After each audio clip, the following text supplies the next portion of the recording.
People analytics has become an established HR discipline. However, its relevance to business is relatively new. What are the top 3 or 4 business challenges that can be effectively addressed by people analytics or workplace analytics?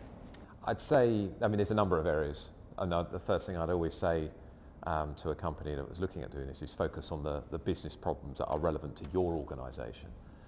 However, a lot of organisations seem to get started in around attrition or absence.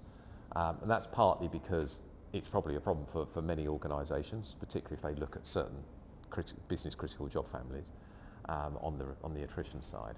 And also it's a little bit easier to quantify a return on investment as well. And a lot of times, HR functions need that before they can actually invest in these spaces. So I'd say that's probably the main place that people get started. Another area where I think analytics has certainly grown and emerged is in the talent acquisition space, particularly around sort of predicting quality of hire. And again, if you think of the amount of money that's spent on hiring, and the amount of money that you can actually say if you actually get it wrong, again, that's an easier thing for HR functions and talent acquisition leaders to get into the budget. And typically, talent acquisition is probably the area of HR that seems to have a bigger budget than other areas as well. So that's those two, and then sort of a couple of other areas really.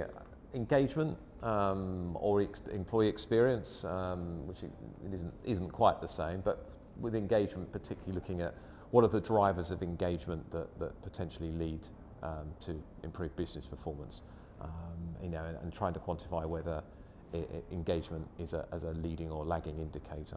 I think there's a lot of work that's been done there. And increasingly, people analytics teams are looking at productivity. And this is where organisational network analysis comes in, trying to understand who's productive, both from an individual perspective, but also increasingly a team perspective, and why. And what is it that we can learn from those teams or individuals that we can try and make other teams and individuals within the business more productive as well.